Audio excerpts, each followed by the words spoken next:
नमस्कार साथियों, फिर से आप लोगों के सामने एक वीडियो लेकर आ गए हैं। यह वीडियो बहुत ही छोटा सा होने वाला है। आप लोगों का प्यार सपोर्ट देखते हुए मैं ना चाहते हुए ये वीडियो आप लोगों के लिए बनाया कि बच्चे लोग काफ़ी प्यार दे रहे हैं और हमें हार नहीं मानना है, हमें भी जीतना है और बच्चे लोगों को भी जिताना है। तो इसलिए इस उम्मीद से अभी तुरंत बहुत दूर से आए हैं और आप लोगों के लिए वीडियो बना रहे हैं। तो आज हम बातें करने वाले हैं आरआरबी एएलपी 2025 के लिए। खास करके देखिए, ऐसा नहीं है कि आरआरबी एएलपी में ही काम आएगा। अगर आपका ग्रुप डी का एग्जाम है या टेक्नीशियन हो या एएलपी जेई का हो या और कोई भी एग्जाम हो जहाँ पे जनरल साइंस पूछा जाता है, वहाँ पे काफ़ी आपका हेल्प होगा, काफ़ी मददगार मिलेगा आपको। ठीक है, तो यहाँ पे हम खास करके अभी जनरल साइंस यानी कि सामान्य विज्ञान जो कि एएलपी में 20 क्वेश्चन पूछे जाते हैं। अगर आप जूनियर इंजीनियर का एग्जाम जेई का एग्जाम देते हैं तो वहाँ पे 30 सवाल रहते हैं। कहीं ना कहीं काफ़ी इंपॉर्टेंट है और यहाँ पे जितना ज़्यादा मेहनत करेंगे उतना ही ज़्यादा आपका मेहनत रंग लाएगा। इसलिए हमें यह वीडियो बनाना उचित समझा, तो आप लोगों के लिए सामने है ये वीडियो।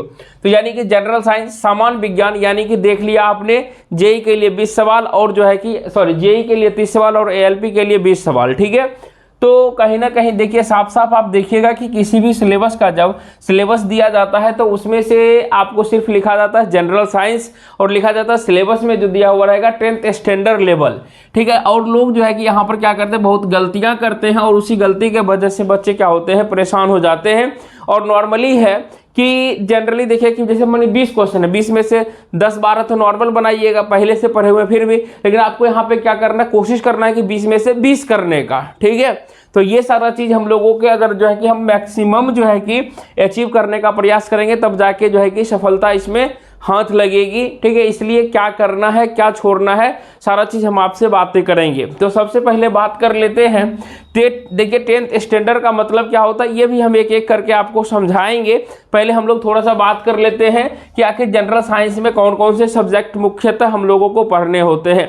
जनरली देखिए हम लोग पढ़ते आते हैं सर फिजिक्स यानी कि भौतिकी पढ़ते हैं, केमिस्ट्री यानी कि रसायन विज्ञान पढ़ते हैं और बायोलॉजी यानी कि जीव विज्ञान पढ़ते हैं। साथ में हिंदी भी लिखते चलते हैं, कुछ बच्चे को दिक्कतें ना हो, यानी कि बायलिंगुअल दोनों में चलेगा। ठीक है, भौतिकी हो गया, केमिस्ट्री यानी कि इसे हम लोग रसायन विज्ञान कहिए या रसायन शास्त्र जो भी कहिए, और इसका मतलब क्या होता है, जीव विज्ञान भैया। ठीक है, ये हो गया आपका जीव विज्ञान।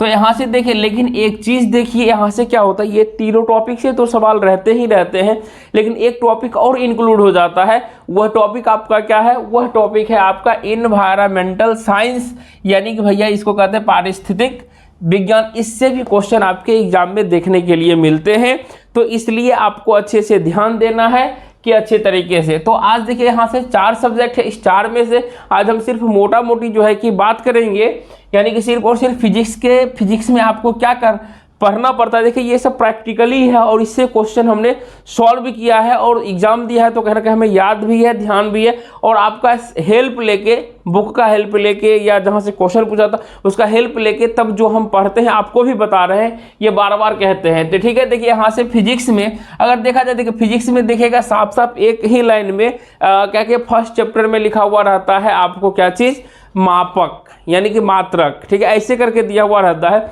लेकिन देखिए उसमें से आपको कितना अंदर में जाना है, क्वेश्चन कहाँ कहाँ से पूछा जाता है, इस पे हम बातें करते हैं। तो देखिए यहाँ से कि मात्रक, इससे सवाल तो रहबे करता है। देखिए यहाँ मेजरमेंट यानी कि देखिए मात्रक का मतलब हो गया यूनिट, मापन का मतलब हो गया मेजरमेंट और मापक यंत्र का हो गया मेजरिंग इंस्ट्रूमेंट। जैसे कि अब देखिए एक चीज़ ध्यान दीजिएगा, आप लोग कभी कभी पूछता है कि आप देखिएगा क्या पूछता है कि आर्द्रता मापने के लिए किस यंत्र का हम लोग प्रयोग करते हैं, तो वहाँ पे आप लोग क्या मारते हैं, हाइग्रोमीटर। ठीक है, या दूध की शुद्धता जांच करने के लिए हम लोग किसका प्रयोग करते हैं, तो लैक्टोमीटर का। तो ये सारा चीज़ आपको ध्यान देना पड़ेगा, ये सब आता है मेजरिंग इंस्ट्रूमेंट में। ठीक है, और देखिए यहाँ पे हमने सिर्फ और सिर्फ यांत्रिकी लिखा है, यानी कि मैकेनिक्स। हम लोग इंजीनियर ठहरे तो मैकेनिक्स के अंतर्गत में क्या क्या आप पढ़े हैं याद कीजिए। सर मैकेनिक्स में हम लोग यानी कि पूरा कि मूविंग वाला पार्ट पढ़ते हैं ना, यानी कि देखिए जैसे कि वर्क, एनर्जी, पावर यानी कि कार्य, ऊर्जा और कि शक्ति, ये चीज़ से रूबरू है, इसलिए यहाँ पे ये चीज़ लिखे।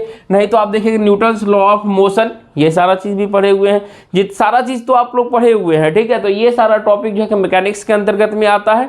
तो हम लोग क्या कीजिए, इसका जो है कि सर इलेबोरेट कब कीजिएगा, डिटेल्ड कब बताइएगा, जब जो है कि हम लोग क्या करेंगे, जब इस टॉपिक को अच्छे से कंप्लीट कर लेंगे, उसके बाद जैसे यांत्रिकी पे आए या माने इस टॉपिक को पढ़ाना है, पहले इस टॉपिक के बारे में अच्छे से हम बता देंगे कि क्या क्या पढ़ना है, फिर बारी बारी से एक एक चीज करके हम लोग पढ़ेंगे, सारे को खत्म करके उसके बाद क्या करना है वो भी बताएंगे, तब जाके हम यांत्रिकी उसका डिटेलिंग करेंगे, उसके बाद जो है कि टॉपिक वाइज हम लोग पढ़ेंगे और बेहतर करेंगे। ठीक है, तो तीसरा टॉपिक के अंतर्गत में देखिए कि ग्रेविटेशन यानी कि गुरुत्वाकर्षण।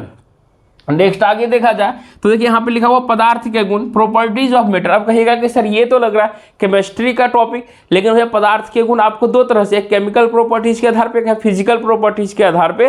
तो फिजिकल प्रॉपर्टीज के आधार पे हम लोगों को यहाँ पर पढ़ना पड़ता है। इससे डायरेक्टली क्वेश्चन जैसे सॉलिड पढ़िएगा, लिक्विड पढ़िएगा और गैस पढ़िएगा, तो इस बार जो है कि सॉलिड से डायरेक्टली क्वेश्चन देखने के लिए मिला था। और कहाँ से क्या पढ़ना है, भटकना नहीं है, सब चीज आपको बताएंगे, लास्ट तक बने रहिए। अब ये हीट यानी उष्मा से क्वेश्चन हो गया, तरंग यानी कि वेव से हो गया, यहां से क्या दिया हुआ है, साउंड यानी ध्वनि हो गया, प्रकाश यानी कि लाइट हो गया, विद्युत इलेक्ट्रिसिटी। इस सबसे एकदम मोस्ट क्वेश्चन, बहुत सारा क्वेश्चन एग्जाम में देखने के लिए मिलता है, ये सब टॉपिक एकदम मोस्ट प्रोबेबली है, ये सब ध्वनि सब। ठीक है, उसके बाद देखिए 10 में है कि चुंबकत्व यानी कि मैग्नेटिज्म। आप पढ़े होंगे फ्लेमिंग का दाहिना हाथ नियम, बामा हाथ नियम, ये सभी चीज पढ़े होंगे ना, उससे भी एकदम क्वेश्चन जो है कि धकाधक क्वेश्चन आता है, इसे मैग्नेटिज्म हो गया।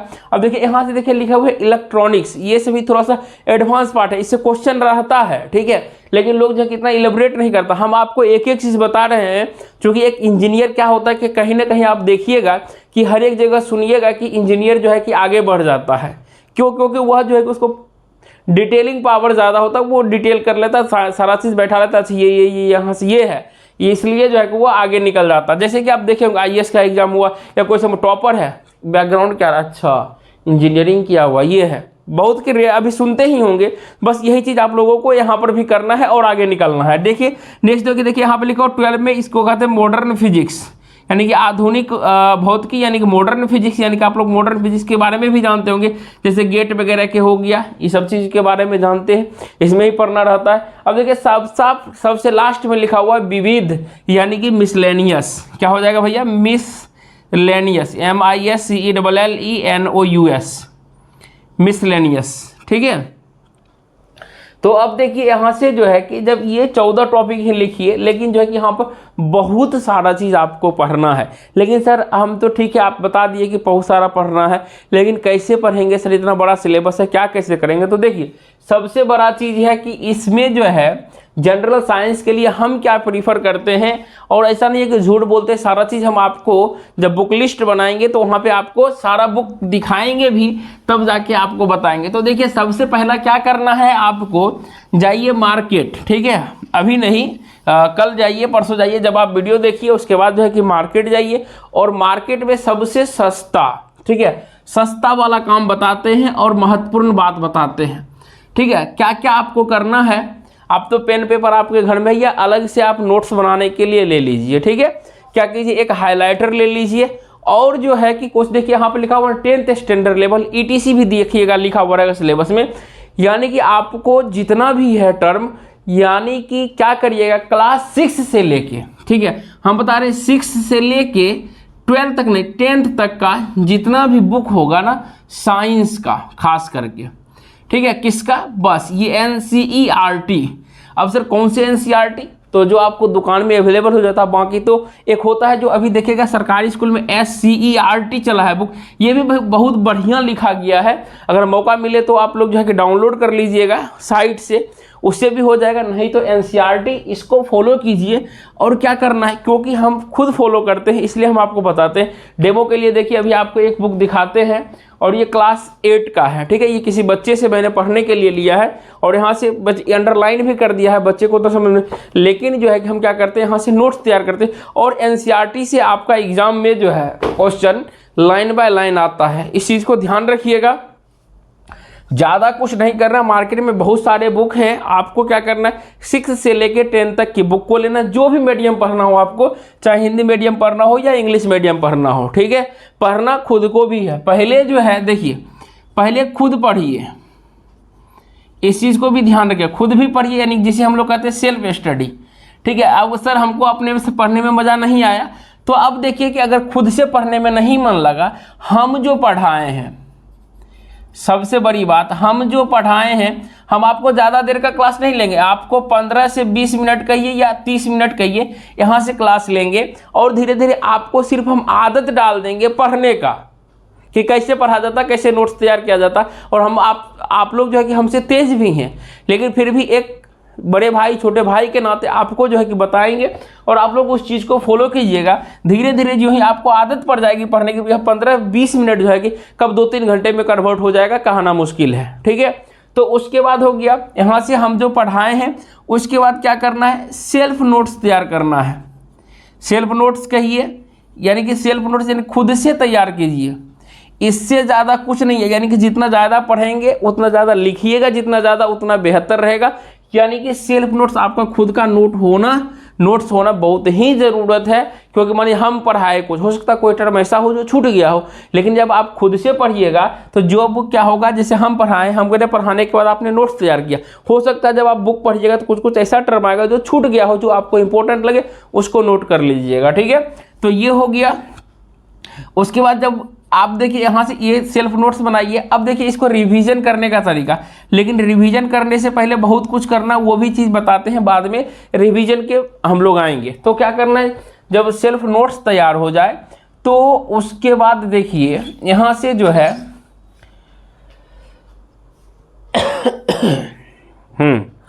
तो देखिए यहाँ से जो है क्या करिएगा, जब सेल्फ नोट्स बना लीजिए तब देखिए कि सेल्फ नोट्स बनाइएगा। जैसे मानिए एक टॉपिक हमने आपको बताया था unit measurement and measuring instrument का, सर हमने जो है कि टॉपिक ये पढ़ लिया, कंप्लीट कर लिया।